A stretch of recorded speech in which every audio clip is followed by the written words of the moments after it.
매달 돈을 냈는데 이게 다야. 생활비를 보태며 살았는데 저는 짐이었습니다.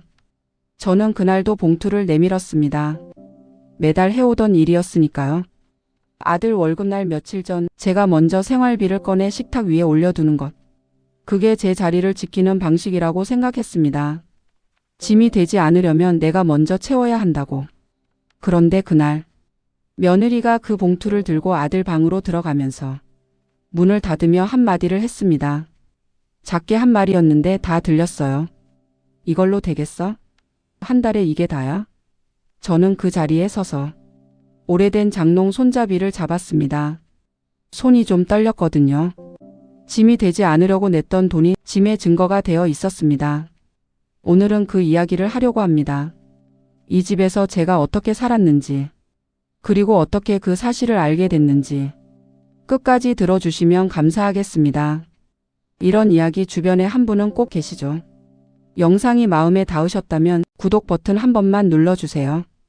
좋아요도 함께 눌러주시면 이 이야기가 더 많은 분께 닿을 수 있습니다. 오늘도 끝까지 함께 해주셔서 고맙습니다.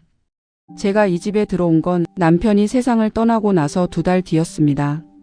49제가 끝나고 친척들이 다 돌아간 날 밤 저는 처음으로 혼자 밥을 먹었습니다. 밥상 하나, 국 하나, 반찬 몇 가지. 그런데 숟가락을 들다가 그냥 내려놨습니다. 누가 먹어도 되냐고 물어봐 주는 사람이 없으니까요. 그날 이후로 혼자 사는 게 이상하게 무서워졌습니다. 텅 빈 게 무서운 게 아니었습니다. 소리가 없는 게 무서웠습니다.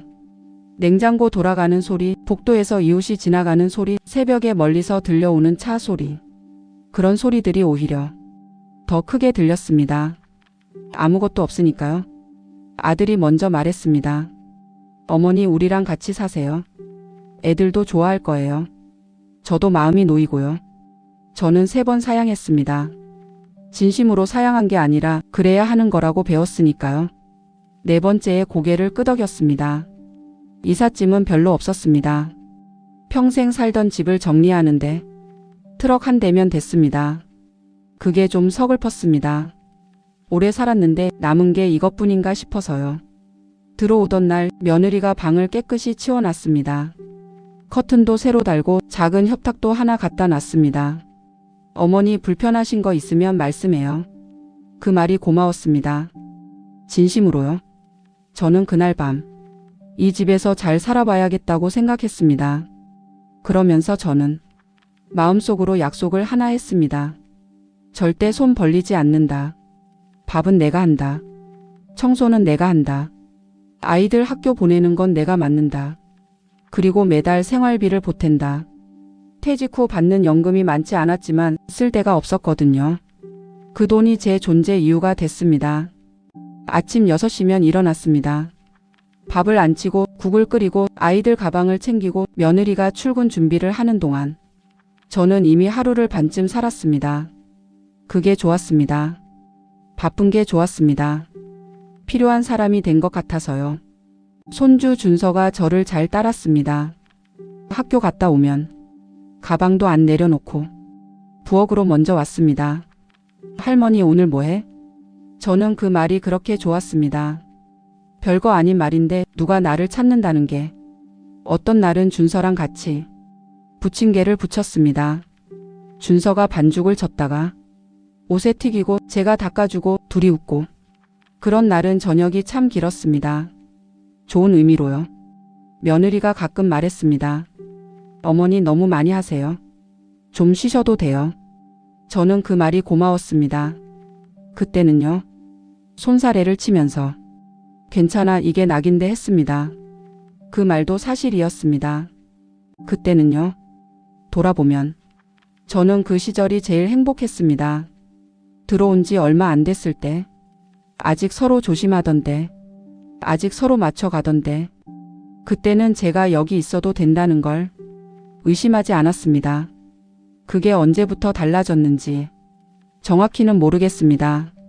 강물이 방향을 바꾸는 게 눈에 보이지 않듯이 관계도 그렇게 바뀌더라고요.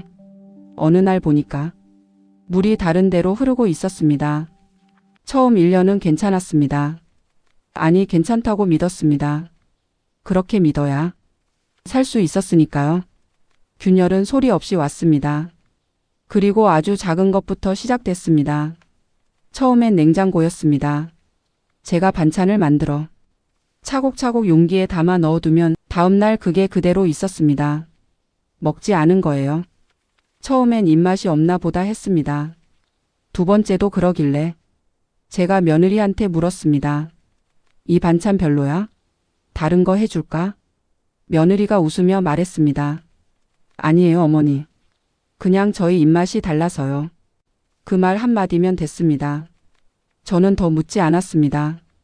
그런데 그 다음 날도 제가 만든 반찬은 냉장고 안에서 조용히 쉬고 있었습니다.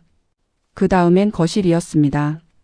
저는 저녁을 먹고 나면 거실에서 텔레비전을 봤습니다. 뉴스도 보고 드라마도 보고. 그런데 어느 날부터 아들 내외가 저녁을 먹자마자 방으로 들어가기 시작했습니다. 처음엔 피곤한가 보다 했습니다. 그게 사흘이 됐고 일주일이 됐고 어느 순간엔 저는 매일 혼자 거실에서 텔레비전을 보고 있었습니다. 소리는 나는데 아무도 없는 거실. 그게 이상하게 추웠습니다. 여름이었는데도요. 그 즈음에 작은 일이 하나 있었습니다. 제가 손주 준서 생일에 미역국을 끓여뒀습니다. 새벽부터 일어나서요. 고기도 듬뿍 넣고 참기름도 2번 둘렀습니다. 그런데 며느리가 출근하면서 준서한테 말하는 걸 들었습니다. 오늘 저녁에 삼겹살 먹으러 가자. 생일인데 맛있는 거 먹어야지. 준서가 신나서 가방을 들고 나갔습니다. 저는 아침에 끓여둔 미역국을 혼자 먹었습니다. 뜨거운 국을 먹으면서 목이 좀 맸습니다. 서운해서가 아니었습니다. 아, 내가 모르는 게 있구나. 이 집에 내가 모르는 규칙이 있구나. 그게 느껴져서였습니다.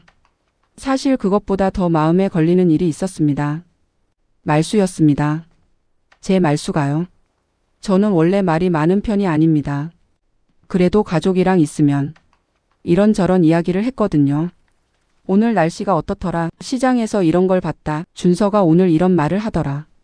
그런데 몇 번 대화가 짧게 끊기고 나니까 저도 모르게 입을 닫게 됐습니다. 말을 꺼내다가 아, 이 말 해도 되나 싶어서 삼키는 일이 생기기 시작했습니다. 처음엔 하루에 1번. 그게 2번이 됐고 나중엔 하루 종일. 아무 말도 안 하는 날도 생겼습니다. 손주들이랑 있을 때만 말했습니다. 아이들은 제 말을 끊지 않았으니까요. 어느 날 저녁이었습니다. 저는 방에서 괜히 거울을 봤습니다. 별 이유 없이 그냥 봤는데 제가 많이 작아져 있었습니다. 몸이 아니라 제가요. 언제부터 이렇게 됐나 싶었습니다. 그런데 생각해 보니까 조금씩 천천히 제가 저를 줄이고 있었습니다. 부딪히지 않으려고, 불편하게 하지 않으려고, 짐이 되지 않으려고. 그렇게 저를 줄이고 또 줄였는데 어느 날 아침 며느리가 아이들한테 말하는 걸 들었습니다. 오늘 아침은 사 먹자. 나가면서 편의점 들를게. 저는 밥을 다 해놓은 상태였습니다. 국도 끓여놨고 계란도 부쳐놨고 아이들 좋아하는 김도 구워놨습니다. 아무 말도 못했습니다. 현관문이 닫히는 소리를 들으면서 저는 부엌에 그대로 서 있었습니다. 식어가는 밥, 아무도 먹지 않을 계란, 구워놓은 김. 그때 처음으로 생각했습니다. 내가 여기서 뭘 하고 있나? 내가 여기 있는 게 맞나? 그 질문이 머릿속에 자리를 잡고 나서 며칠 뒤에 그 봉투 사건이 일어났습니다. 그날은 일요일이었습니다. 아들은 낮잠을 자고 있었고 손주들은 학원에 갔고 저는 부엌에서 저녁 준비를 하고 있었습니다. 며느리가 안방에서 전화를 하고 있었는데 목소리가 좀 컸습니다. 친정어머니랑 통화하는 것 같았어요. 저는 듣지 않으려 했습니다. 일부러 물을 틀었습니다. 그런데 물소리 사이로 몇 마디가 들어왔습니다. 엄마, 나 요즘 너무 힘들어. 저는 손을 멈췄습니다. 어머니가 계시니까 뭐든 감사하다고 해야 하는데 솔직히 불편해. 집에 와도 내 집 같지 않아. 저는 그 자리에 서서 수도꼭지를 잠갔습니다. 가슴이 쿵 내려앉는다는 게 이런 느낌인가 싶었습니다. 계속 들렸습니다. 생활비 주시는 건 고맙지. 근데 그게 전부잖아. 나머지는 다 불편한 거야. 내 부엌인데 내 맘대로 못하고 애들한테도 어머니가 먼저 뭐든 하시니까. 내가 설 자리가 없어. 저는 천천히 가스불을 껐습니다. 국이 끓고 있었는데 그냥 껐습니다. 그리고 제 방으로 들어갔습니다. 문을 닫고 소리 없이 닫았습니다. 방 안에 서서 한참을 아무것도 못했습니다. 창문 밖에 햇살이 들어오고 있었는데 그게 이상하게 느껴졌습니다. 이렇게 환한데 내가 왜 이렇게 어두운가? 저는 그날 처음으로 내가 짐이구나 하고 생각했습니다. 짐이 되지 않으려고 밥을 하고 청소를 하고 돈을 냈는데 그게 오히려 짐이 됐구나. 봉투 생각이 났습니다. 매달 식탁 위에 올려두던 그 봉투. 저는 그게 제 마음이라고 생각했습니다. 고맙다는 마음, 폐 끼치지 않겠다는 마음, 여기 있어도 된다는 허락을 구하는 마음. 근데 며느리한테는 그냥 돈이었던 겁니다. 충분하지도 않은 돈. 한참 뒤에 며느리가 통화를 끝냈는지 부엌에서 소리가 났습니다. 저는 방에서 나가지 않았습니다. 저녁은 며느리가 시켜 먹었습니다. 저한테는 아무도 오지 않았습니다. 배가 고팠지만 나가지 않았습니다.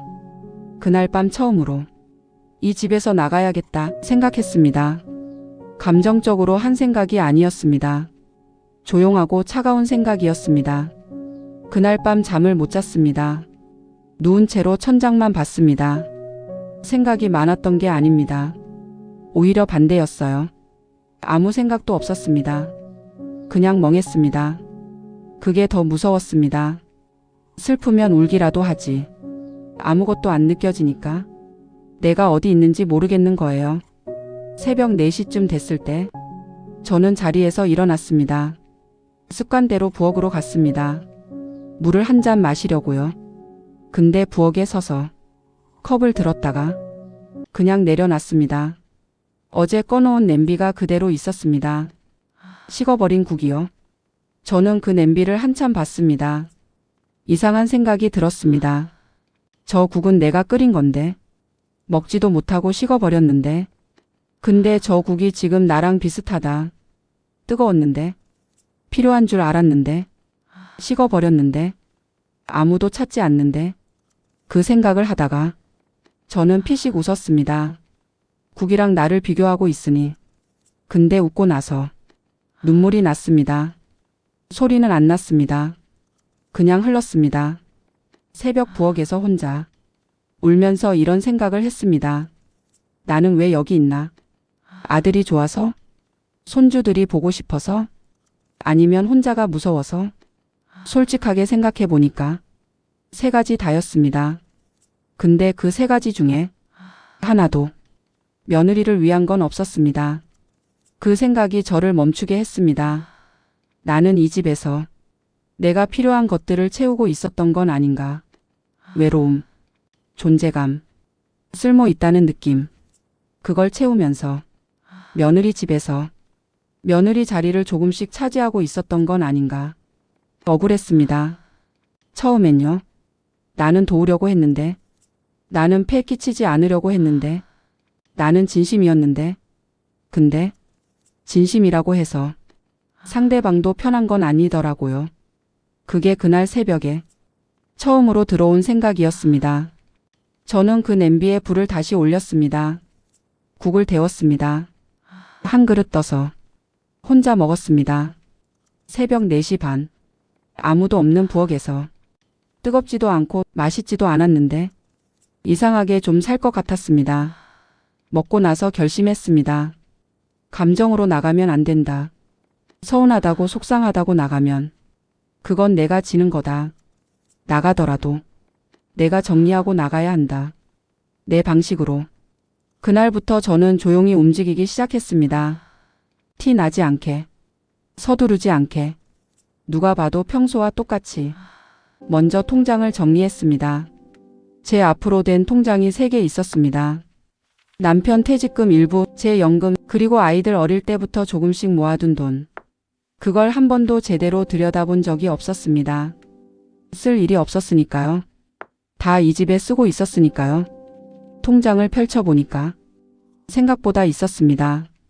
많은 건 아닌데 혼자 살기엔 부족하지 않은 돈이었습니다. 그 다음엔 부동산 앱을 열었습니다. 손주들 학원 데려다주고 돌아오는 버스 안에서 조용히 들여다봤습니다. 방 하나짜리 작은 집, 관리비 포함 월세, 버스 노선 있는 곳, 마트 가까운 곳, 조건이 많지 않았습니다. 혼자니까요. 이상하게 무섭지 않았습니다. 나갈 생각을 처음 했을 땐 가슴이 먹먹했는데 막상 준비를 시작하니까 오히려 마음이 가라앉았습니다. 내가 선택하고 있다는 느낌. 끌려가는 게 아니라 내가 고르고 있다는 느낌. 그게 달랐습니다. 아들한테는 아무 말도 하지 않았습니다. 며느리는 더더욱요. 평소처럼 밥을 했습니다. 평소처럼 청소를 했습니다. 손주들 학교도 챙겼습니다. 달라진 거라고는 제가 더 이상 인정받으려고 하지 않는다는 것 뿐이었습니다. 밥을 하면서 고맙다는 말을 기다리지 않았습니다. 청소를 하면서 잘한다는 말을 바라지 않았습니다. 그냥 했습니다. 마지막이라고 생각하면서 한 가지만 결심했습니다. 나가기 전에 아들한테 한 번은 물어봐야겠다고. 직접적으로 묻지 않더라도 내가 여기 있는 게 정말 괜찮은 건지 그 대답을 들은 다음에 움직이기로 했습니다. 그런데 제가 먼저 묻기 전에 아들이 먼저 말을 꺼냈습니다. 어느 저녁이었습니다. 손주들이 자고 나서 거실에 저랑 아들만 남았을 때 아들이 텔레비전을 끄더니 저를 봤습니다. 그 눈빛이 좀 이상했습니다. 평소에 아들은 저한테 그렇게 정면으로 눈을 맞추지 않거든요. 저는 뭔가 오는구나 싶었습니다. 아들이 말을 꺼내는데 시간이 걸렸습니다. 입을 열었다가 닫고 한 번 더 열었다가 또 닫고 저는 기다렸습니다. 재촉하지 않았습니다. 살면서 배운 게 있다면 기다림이었으니까요. 아들이 말했습니다. 어머니, 저 드릴 말씀이 있어요. 저는 그냥 봤습니다. 눈을 피하지 않고요. 요즘 집안 분위기가 좀 어색한 거 느끼셨죠? 저는 응 라고 했습니다. 짧게요. 길게 말할 필요가 없었습니다. 둘 다 알고 있었으니까요. 아들이 고개를 숙였습니다. 죄송해요, 어머니. 사실 저도 오래 고민했어요. 몇 달을요? 몇 달. 그 말이 좀 걸렸습니다. 몇 달 동안 고민했다는 건 몇 달 동안 뭔가 문제가 있었다는 거니까요. 저는 알면서도 몰랐던 건지 몰랐던 척한 건지. 근데 솔직하게 말씀드리는 게 맞는 것 같아서요. 저는 속으로 생각했습니다. 이제 나가라고 하는구나. 이상하게 덤덤했습니다. 이미 통장을 정리해뒀고 이미 마음을 다잡아뒀으니까요. 나가라고 하면 고맙다고 하고 나가면 된다. 그렇게 생각했습니다. 그런데 아들 입에서 나온 말은 제가 준비한 것과 전혀 달랐습니다. 어머니, 저 사실 많이 부끄럽습니다. 부끄럽다고요? 저는 그 단어가 예상 밖이었습니다. 어머니가 밥하시고 청소하시고 애들 챙기시는 동안 저는 편하게 있었거든요. 당연하게 여겼어요. 어머니가 해주시니까 저는 안 해도 된다고. 그게 잘못된 거였는데 아들이 목을 한번 가다듬었습니다. 집사람도요. 어머니 눈치를 보느라 많이 힘들었대요. 뭘 하려고 해도 어머니가 먼저 하시니까. 자기 집인데 자기 자리가 없는 것 같다고. 저한테 그 말 하면서 울었어요. 저는 그 말을 듣고 잠깐 눈을 감았습니다. 며느리가 울었다고요? 저는 며느리가 불편하다는 건 알았습니다. 그 전화 통화에서 들었으니까요. 그런데 울었다는 건 몰랐습니다. 불편한 것과 우는 것은 다릅니다. 불편한 건 참을 수 있지만 울었다는 건 많이 힘들었다는 거니까요. 저는 천천히 눈을 떴습니다. 어머니가 짐이 아니에요. 근데 저희가 어머니를 짐처럼 대했어요. 그게 잘못됐다는 걸 이제야 알았어요. 저는 한동안 말을 못했습니다. 짐이라고 생각한 건 저였는데, 나가야겠다고 결심한 것도 저였는데, 아들 입에서 나온 말은 제가 준비한 대본과 완전히 달랐습니다. 한참 뒤에 제가 말했습니다. 나도 잘못한 게 있어. 아들이 고개를 들었습니다. 내가 너희 집에서 너희 방식대로 살도록 뒀어야 했는데 내 방식을 너무 들이밀었어. 도와준다고 한 건데 결국 내가 편한 방식으로 한 거야. 그게 너희한테 편한 건 아니었구나. 아들이 아무 말도 안 했습니다. 그냥 제 손을 잡았습니다. 차가운 손이었습니다. 긴장했던 모양이에요. 이 말 꺼내려고. 저는 그 손을 가만히 잡고 있었습니다. 오래. 그런데 방문이 열리지 않았습니다. 며느리는 그날 밤 끝내 나오지 않았습니다. 아들과 저 사이에 있었던 이야기를 며느리가 알고 있었는지 모르고 있었는지 저는 묻지 않았습니다. 아들도 말하지 않았습니다. 저는 제 방으로 들어오면서 통장 정리해둔 메모를 꺼냈습니다. 구겨서 버리려다가 그냥 서랍 안에 넣었습니다. 당장 나가지 않아도 되겠다 싶었습니다. 그런데 완전히 안 나가도 된다는 건 아직 모르겠다 싶었습니다. 아들 마음은 알겠는데 며느리 마음은 아직 모르니까요. 그날 밤 저는 누우면서 이런 생각을 했습니다. 관계라는 게 한번 대화로 다 풀리면 얼마나 좋을까? 그런데 그렇지 않더라고요. 아들이 손을 잡아줬다고 다 해결된 건 아닙니다. 며느리가 문을 열고 나와야 그때 비로소 뭔가 시작되는 거니까요. 그 문이 열릴지 안 열릴지는 저도 모릅니다. 아직은요. 그 일이 있고 나서 많은 것이 바뀌었냐고 물으신다면 솔직히 말씀드리면 한 번에 다 바뀌진 않았습니다.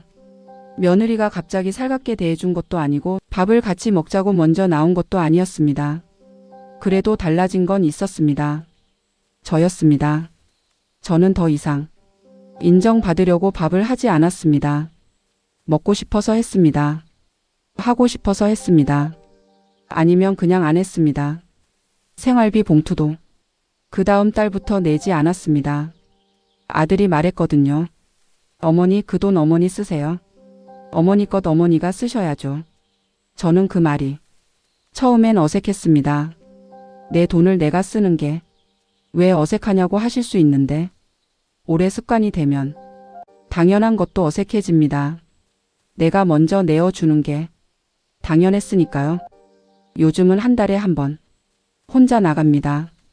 딱히 갈 데가 있어서가 아니라 그냥 나갑니다. 버스를 타고 종점까지 갔다가 돌아오기도 하고 공원 벤치에 앉아서 지나가는 사람들 구경도 하고 그게 낙입니다. 어느 날 공원에서 저랑 비슷해 보이는 분을 봤습니다. 혼자 앉아서 멀리 보고 계셨는데 표정이 좀 무거워 보였습니다. 저는 말을 걸지 않았습니다. 그분도 혼자만의 시간이 필요한 것 같아서요. 근데 돌아오는 버스 안에서 그분 생각이 났습니다. 저분도 나 같은 고민을 하고 있을까? 짐이 되지 않으려고 너무 많이 애쓰고 있는 건 아닐까?